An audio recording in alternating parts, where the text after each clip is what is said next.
show you something. You can show me. From Australia, I got this card. Ooh. It says congratulations from Genesis Academy in Wow. Brisbane, Australia.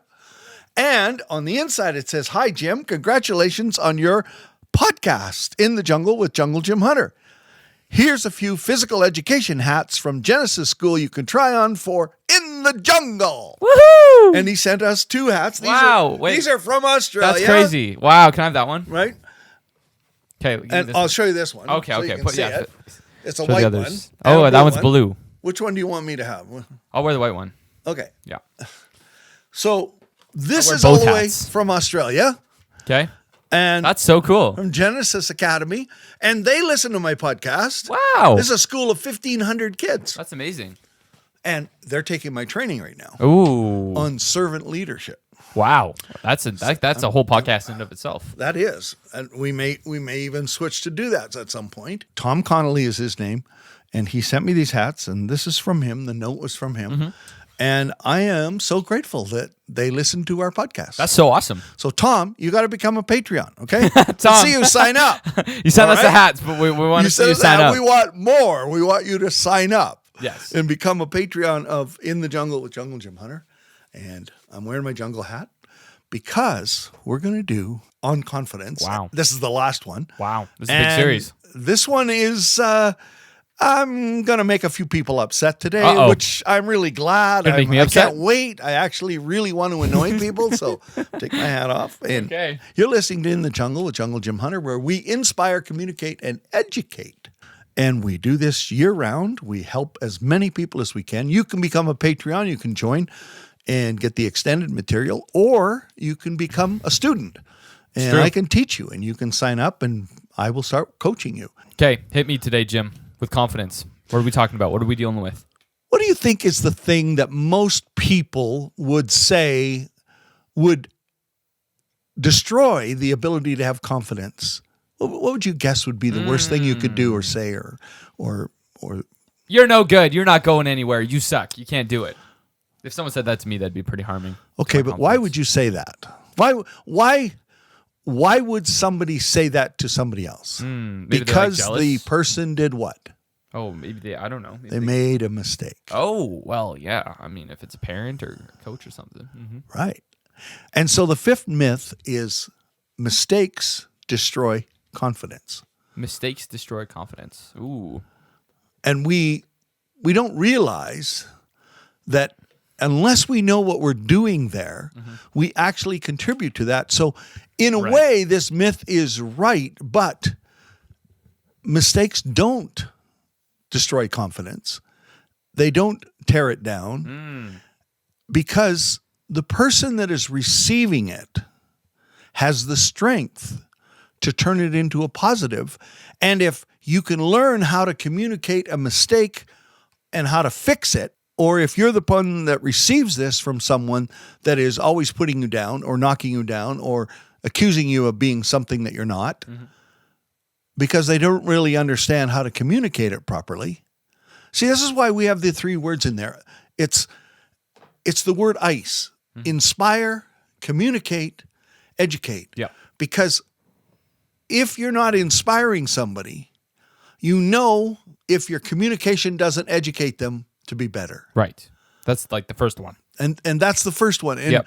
you either have confidence or you don't is the first one. Only positive feedback builds confidence. That Yeah. one's not true. That was a myth. We went through that one. Success always builds confidence. No, it doesn't, because only such a small percentage of people ever win.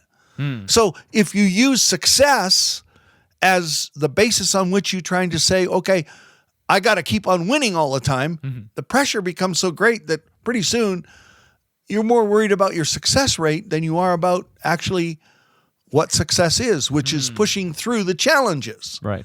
And the 4th one is confident people are outspoken and arrogant. And what we learned was very few people do that, and those that do usually use it as a strategy.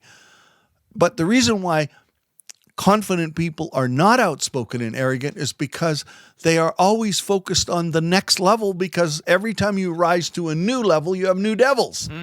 You've got new challenges. You've got new things you have to overcome. And so today we're going to talk about mistakes destroy confidence. No, that's a myth. They actually make you better. Interesting. But it's all in how you communicate it and what you say. So, as you know, if you've listened to this podcast, you may not know, so I'm just going to do a quick background. I was born and raised on a farm in Saskatchewan. I was going to be a hockey player. I was a very smart kid, and I was at the top of my class in everything that I did. And at 10 years of age, I had a serious accident, ended up in a coma. I lay in a coma for 3 months, then spent 15 months of rehab. And when I got out of the hospital 18 months later and started to go back to school, we discovered that the school board said that I was mentally challenged, that I no longer could go to school because they didn't have room for your type here. And so my parents had to help me start over at 11 and a half years of age. When you already know something and then you lose it and then you have to get it back, it's annoying. It really bothers you because you want to be what you once were and you're no longer that anymore. And that happens to anybody that is destroyed by making mistakes and somebody keeps reminding them that they just make mistakes all the time. In other words, you'll never be as good as your brother. You'll never be as good as your sister. Right. Why can't you be like so-and-so? Why can't you get this right? But mistakes actually help you become better. So I used to play cassette tapes while I was driving the tractor at 11 and a half years of age out in the field for 17 hours a day. And I came across this story, and I love to tell this story, and I've memorized it because it's such a great story, and it's called The First Step. Okay. And this guy that told the story talked about the fact that every parent is the same. Now, I'm going to do it in my generation. You won't do it in your generation. You'll get the difference. Generation.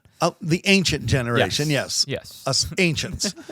Compared to Cole, who's so green that he's not out of the ground yet. Right. Okay. Continue with your story. Okay. The next, you said the first step. And one day, the mother is in the kitchen and she's working away. And she looks into the family room and she sees Cole hanging on to the side of the ottoman. Oh. The coffee table. Okay. And he goes and he takes his first step. Wow. As a child. And the mother screams and she hollers and she gets on the phone and she goes, honey, you won't believe it. Cole took his first step. And he goes, I'm coming home. So he races home. Right. And he gets out the movie camera. He's got to wind it up, and he gets the reel-to-reel tape recorder and puts the microphone there. I know, this is my time, not your time. You guys just have a phone. It does everything. Yeah. And they're standing there, and Cole's going like this, watching all this action going left and right and backward, forward, up and down. People running around, jumping up and down. They're so excited. And the emotions are coming to an all-time high. And Mom gets down and she goes, come on, Cole, take your first step. Come on, you can do it. You can do it. You can do it. And Cole's just standing there looking, going, I have no idea what they're talking about. I don't even know what they're doing. Dad goes, get his favorite blanket. So they go get his favorite blanket. Doesn't work. Get his favorite ducky. So they go to the bathtub, they get the ducky, and they try everything. And finally, the mom figures it out, and she goes and gets a chocolate chip cookie. Oh. And she holds up the chocolate chip cookie, and just as he goes to step for it, she backs up. And at first he goes, and she backs up far enough, and she's far enough away, and she's holding the cookie like this, and Cole takes his first step. And as he's focused on reaching for the cookie, he loses his balance and falls. And Dad picks him up by the diaper. He's hanging down like this underneath the diaper, and he's carrying him upstairs to the bedroom where the crib is, and he throws Cole in the crib, and he goes, that's it, kid. You've had your chance. Now you're saying, are you nuts? No one would ever do that. But think about it. How many times do your kids come home with the bad mark in school? Excuse me. How many times do they play a game and they don't get a point, or they don't score, or they make a mistake and it costs them the game? And we treat them like you've had your chance. That's your last chance. You don't get another chance. And next thing you know, at the height of emotion, and this is why it's so important in what I'm teaching you here, what I'm trying to get through to you to understand is that at the height of emotion, when your emotions are aroused to the highest point and you have a traumatic event that is attached to it, it may be permanent and emblazoned in your brain. And it may be part of your subconscious and now your conscious and subconscious. And when you come to that kind of a situation again, it becomes a habit. And I've said this before, that the difference between an Olympic athlete that stands on the top step of the podium on the top of the mountain and the one that doesn't is this. You get on a trail and you start on this trail and you go round and round and round and round the mountain because it becomes a habit. And then that becomes a rut. And then it becomes a moat. And then it fills up with the rain and the mud and the toughness of life as it comes along. And the next thing you know, you're drowning in your own rut that has become a moat of your own making. And you don't realize as a teenager at 16, 17, 18, 19 years of age that you're so entrenched in what you now believe about yourself that this is who you become. This is where you go. This is how you face life. And this is why people say mistakes destroy confidence. Unless you learn that making mistakes is the best way to build your confidence. It's the best way to build your confidence. You see, let's talk about the dimensions of what we talked about today in this little story. First step. Okay.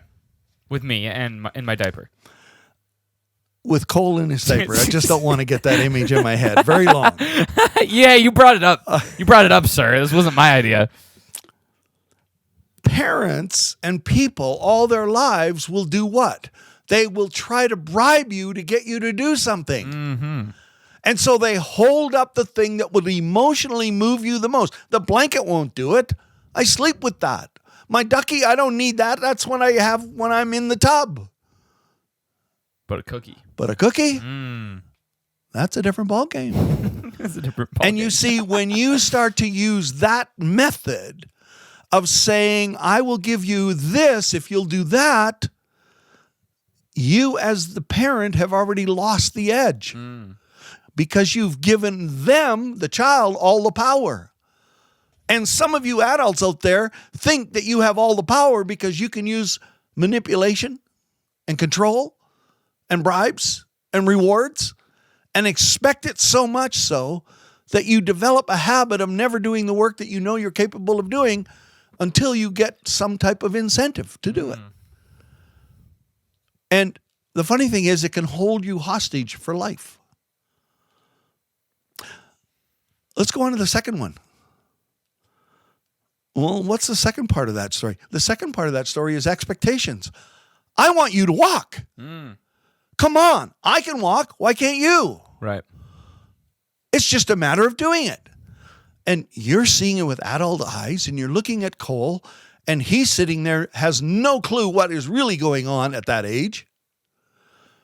And you have expectations, and you're so focused on what you expect to have happen that you don't realize that if you can get Cole to take that first step, the first thing you can do is pick up the phone and call your best friend and say, Cole walked today and he's 6 months old. Right. And behind that is your kid is 8 months old and he still hasn't taken a first step. Or you want to brag about first word, the first word that the kid says, or the first thing they write, or the first thing they read, or the first thing that they do that you are so excited about telling everybody else and telling others that you're no longer parenting, because parenting doesn't mean that you go around telling everybody what you expect of your child and saying they achieved it. Parenting is drawing out of your child. The real definition of parenting is to draw out of a child what is in them. And you draw out of them by having them learn how to grow so they know how to show up for life. Right. Let's go on to the next one. One of the things you want is not only you want to use bribes to get them to go and you have expectations, but now you want control. You see, your focus is on what you want and not on the child's understanding of what you want. Right.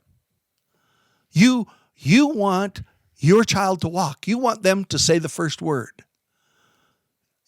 You know, if it's a mom will go, mommy, mommy. Daddy will go, daddy, daddy. We're so self-centered. Right. We're so self-focused. We don't even realize how much control No other word. we really want to Say have. my name. Say my name. Say my name. Yeah. You want to say, Cole, you can walk. And let him have the control. Let the child have the control. Let them have an understanding of what they just did.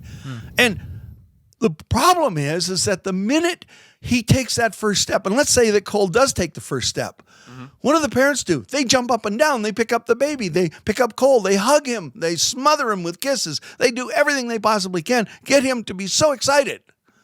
And we do that in everything that they do. The first time a kid plays a hockey game, first time a kid scores a goal in a soccer game, the first time a kid stands up in front of a live audience and quotes a poem or gives a speech, we smother them as if somehow that makes it all right, that this makes it the right thing. The problem is, does the person that is doing this understand what this really means? And until you as a parent start to parent them by drawing out of them an understanding of what it is that they just accomplished, the child isn't growing. The child doesn't know yet. He's not knowing what's going on. And you say, well, if you do it enough times, it'll happen. Well, you're way over here on the positive side, and the child is not even there with you. They're not even on the same trip with you. Their growth begins, your growth begins on anything you want to do when you learn. And you learn by having time with them to get them to understand it and having patience to teach them in such a way that time and patience work together. So instead of trying to have control, have patience and time with your child. And when they walk, they walk. When they talk, they talk. When they feed themselves, they feed themselves. Now, you do everything you can to teach them that, but you're not doing it with negative material. So how does this affect confidence? Let's talk about the next thing. You want your child to have the confidence to walk. You want them to take that first step. You want them to be able to walk. And so we use rewards and promises and incentives, never realizing that it's the weakest form of motivation. It's actually teaching the recipient to have the power, as I said in the first one, when it comes to bribes, but it also teaches them to have the power to say, what can I get next time for doing even less? The incentives are backwards. You want to do less It's work. totally backwards. Right. And when you use rewards and promises, like this is a mistake a lot of people do. They go, well, I can only offer the chocolate chip cookie so many times, but I promise we'll go to the mall. I promise we'll go to a movie. I promise we'll go to McDonald's. I'm going to take you out for ice cream. I promise. Right.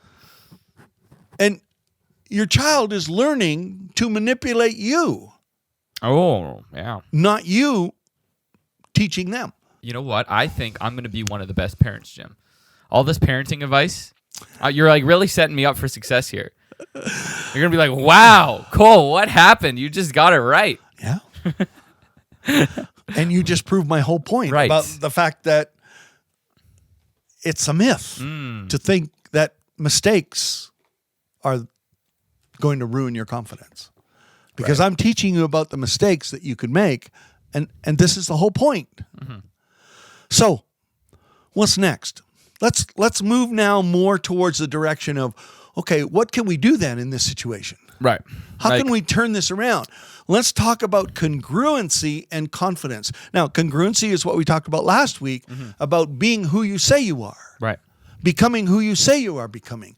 I am so proud of Cole this week because he's now weightlifted for 21 days straight. Woohoo! He's done the program. I did this morning too. And he's put on weight. I was 8 minutes late to the podcast. 'cause I was Exactly. lifting weights. And I don't care because I'm so proud of it. But you have to be who you say you are to raise confidence. Right. And so to help your child become who you see they can become, it's teaching them to know what they need to do and doing it at the point of application.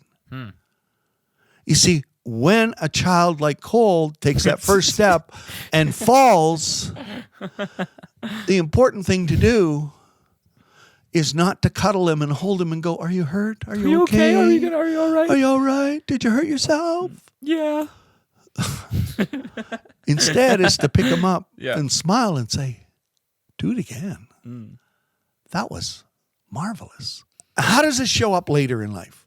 Let me just use another example to get you to understand how we miss it. Okay. So let's say you're going to learn how to play the piano.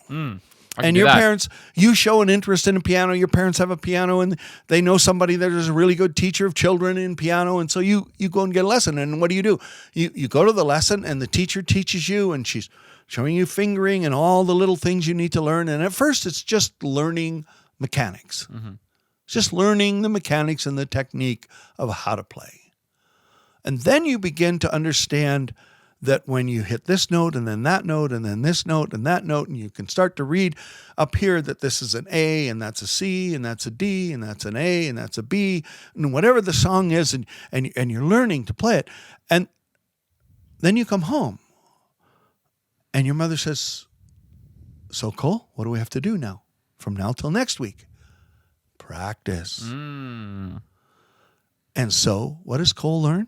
Cole sits down at the piano and he starts to play and he forgets because the teacher's not there and he's only had this one lesson, maybe two, maybe four, but she's only shown this a few times and he forgets what he's supposed to do. And so there's a timer sitting on the piano that says when this buzzer goes, you're finished piano practice. And so he goes back and he's learned how to do less to get more. And so what does he do? He plays the parts he knows. And he ignores the parts that he can't play, that he forgot how to do it. And so for a whole week, he's going, "I did my practice, Mom. I'm all done." And goes like this, and he plays the parts he knows, but never plays the parts that he can't get. Right. And because Mom is used to using bribes, using rewards, using promises, he never learns how to get through those tough parts. But when he goes to the lesson and he tries to do it, he wasted that whole week because now the teacher has to teach him what he doesn't know. And kids will go on for year after year after year. Yes, they will finally get that part, but then it gets tougher, and then it gets tougher, and then it gets tougher. And instead of fixing what you can't do, which is what you should spend your practice time on, and stop doing what you do know. Because if you fix what you don't know, you've fixed the problem, haven't you? And when you overcome that, you can say to yourself and to others, and actually, when the buzzer goes and practice is over, you know that you actually can get up from the piano and you accomplished what you came there to do, and you are who you say you are. Most people don't do that. So what is it that parents can do? What is it that you can do to help yourself? We go on to the next one. What is your first response? What is your first response every time when you see a situation and your first response has to react to what it is that is happening to you right now? So they put the names of the kids that made the team this year up on the bulletin board. What's your first response when you look and your name's not there? Anger. Frustration. What's your first response if the coach comes to you and says, Cole, we're going to go in a different direction. Better luck next time. Right. We'll see you next year. Failure. Where do you learn first responses? You learn first responses when you try something and fail at it, and somebody taught you how to take that failure, and you see it through your eyes, not through the adult's eyes. You see, the coach that doesn't put your name on the sheet and post it, or the coach that has to come to you and say, we're cutting you, or the parent that sees a result from a test that you took and focuses on the mistakes instead of what's going on here. How can I help you get this? How can I help you make sure that when you sit down at the piano, you actually work on the things you can't do? You have a first response that habitually takes you away from actually learning what you need to learn. The best way to do this is to teach your child delayed gratification without bribing, without rewards, without incentives. It's teaching them to change in such a way that if they learn this, they develop a mindset that they aim not to lose rather than aiming to win. Right. And so first response is what you need to pay attention to. What is my first response? And instead of being angry, being upset, being jealous, being negative about other people and go, why did he make the team? Why did she make the team and not me? Because I know her, I know them, and I work just as hard as they do. And I'm better. And I am better. Yeah. I'm going to cheer them on. I'm going to encourage them. I'm going to watch them, and I'm going to learn what I need to do to be better, so that your first response is to improve yourself. Now, that leads to first response in failure builds what? Congruency and confidence. You see, if I say I'm good enough to be on that team, and I believe I'm good enough to be on that team, but I can't do what I'm being asked to do, the only way to finally become congruent enough that I have the confidence to try again is to change my first response, and that is to become a cheerleader, become the guy that cheers on everybody else, because that message that I'm sending to them is the same message I'm sending to myself while I'm doing it. And at the same time, I'm learning what they're doing, what they can do, and what I can do to put myself in a position to be able to do that. And so practice is not done when the timer goes. Practice is not done when the whistle blows. Right. Practice is not done when they say, get off the ice. Practice is done when you overcome what you couldn't do. And those that rise to the top not only overcome what they couldn't do, but they overcome it in the shortest possible time instead of turning it into an endurance event.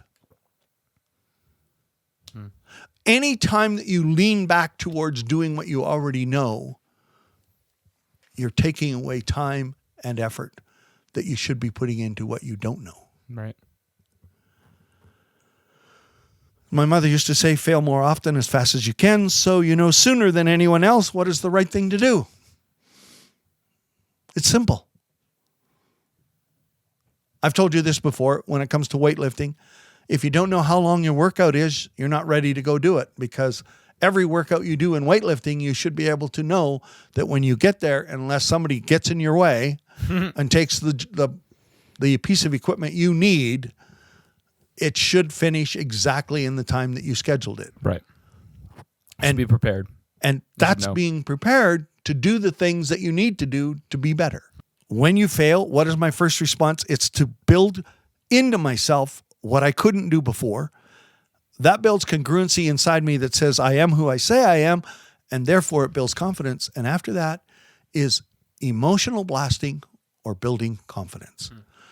When I say emotional blasting or building confidence, you either get more frustrated and more angry and you start to walk around the mountain and build the rut and the moat that eventually you're going to die in, your dreams are going to die in, or you build confidence and you know how to fight your way out of it. And you ask yourself, how did I feel? Okay, if I feel this way, then what's important now? W-I-N, win. If I do what's important now, I own that moment. And now I can do what I need to do so that when the next time this opportunity comes, I have already won before I get there. And you empower yourself instead of escaping from the pressure of doing it. This will sound kind of weird because I'm not going to teach on this, but I'm just going to leave it with you to think about. And that is this. There are 32 two-letter words in the dictionary. 32. Okay. Yep.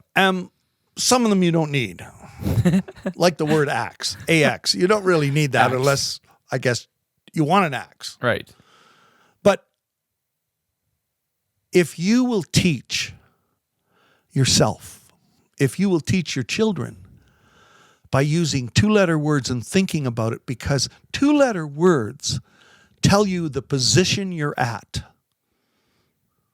every time you say them. I am, two-letter word, am. I am what? It tells you where you're at.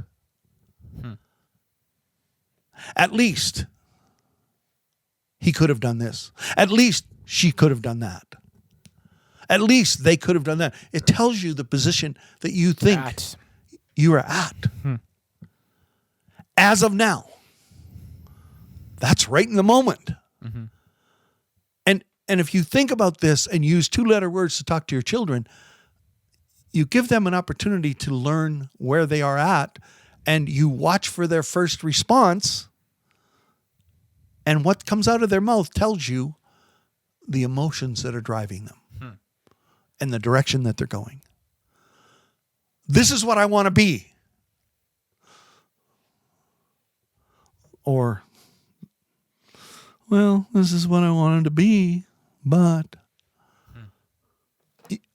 I just told you so much about me emotionally just in those two little sentences. Right. Same words. By now I should have been this. By now it should have been that. Or one of the classics. What should I do? If I go? Where are you? All of these 26 two-letter words. And the most important one of all of them is the word no. Right. Because when you say no, then you come to a crossroads where you run into that letter K. You come up against the letter K, one arm goes up, one goes down, and you teach your child to go up instead of down. You teach yourself to choose the high road, not the low road. And as a result, confidence grows. And this is the key, to grow confidence from mistakes. Confidence grows from making even a minor improvement and the positive experience that makes the change. I'm trying to play this song, Row Your Boat. Row Your Little Boat, or my Birch Canoe. I still remember it when I play it on the piano, the Birch Canoe, my little Birch Canoe. And there was one part I couldn't get. But all of a sudden, I just focused on that. And I got that part. The rest of it became automatic. Confidence grows from making even a minor improvement and the positive experience of making that change. Positive self-monitoring on the smallest details of negative failure is the foundation you build your internal training seed on. It's how you build from inside yourself to get better and go where you're going. And finally, we learn by making mistakes. Mistakes are not failures. Mistakes are education. Mistakes are not failures. Mistakes are education. It's pretty powerful. So, mistakes destroy confidence? Here's the application of it, and I end with this today. Until what you know reaches your heart and your emotions, the application of it gives you the power to grow unless you apply it. It will not reach your hands and your feet. Metaphorically, your hands and your feet won't go in a new direction until the application of it is grasped at the heart level and at the emotional level that it is within my power to take that first step. It's within my power to have a first response that says, I will encourage, I will motivate, I will excite. Right. I will on purpose move in that direction, because habitually the more you do that, the stronger you become. And when you become stronger and stronger till it becomes as natural as breathing, it'll always tear you down, and you'll seek the least possible effort for the maximum amount of return. That's the fifth myth. Wow. I'll summarize them all quickly. Good luck. You have confidence or you don't. Yes. Number one. That's a myth. Only positive feedback builds confidence. It's a myth. It's a myth. Success always builds confidence. No, it doesn't, because so few people ever win. And we define success by how much we win, how much we're the best, the most, first. But the word success means to push through, to overcome. Number 4, confident people are outspoken and arrogant. You don't need to be outspoken and arrogant. You just need to do. Right. You'd be who you say And you it are. speaks louder than any words you could ever speak. And finally, mistakes destroy confidence. No. Mistakes build your confidence, because you learn your first response to overcome the things that come in your life, because you're going to have them happen. You are going to get cut. You are going to get laid off. You are going to lose a job. You are going to make mistakes. You know, the funny thing is, and I wanted to end this one this way today so that you really grasp it with the best possible image you can take away from this podcast. Think about it. How many times, Cole, I don't know if you can remember, but just go wherever your mind goes when I ask you this question. Sure. How many times did you fall down when you tried to take your first step until you finally walked? I would answer that question if I remembered. I don't know. Probably one. I probably didn't fall at all. I'm perfect. Yeah, because you're perfect. Okay, I'll use myself as an example. I will be the shucks. failure here for you. Okay. I know that I fell dozens of times at first. Right. But think about it. For the rest of your life, have you ever fallen down from taking a step? You've walked your whole life. You have been a success. You have pushed through thousands, if not millions of gazillions of times. And you've overcome it. And if you can do it with a first step, and you can do it with a first goal, you can do it with a first win, you can do it for the first time, you can do it again. And you are way more a success than you are a failure. But you had to overcome and learn how to do it the first time. So fail faster, more often, and know how to do it. And you'll do it. Wow. You've been listening to In the Jungle with Jungle Jim Hunter. We've talked about the 5 myths and summarized it here. There's more to talk about in confidence. I think we're going to move on to something else Next week, but next week. I haven't decided. That's why I'm not saying what I'm going to do. we'll figure it out. It's secret. But yes, we when will you come talk next week, you will maybe learn more about confidence and how to apply it. But I think it's time for us to move on to something new. And we're going to go to the extended material in a few minutes. And if you are a Patreon and you've joined and you want to learn the extended material and take this further, then do so. Yep. And just join and write me an email. Tell me where you want help. Tell me what you want to learn. Tell me what you want to know, and we'll do a podcast on it. Mm-hmm. And so maybe that's what we'll do next week is we're going to listen to one of you guys writing me that signed up and become a Patreon, and we're going to do that as a podcast. But send it right away.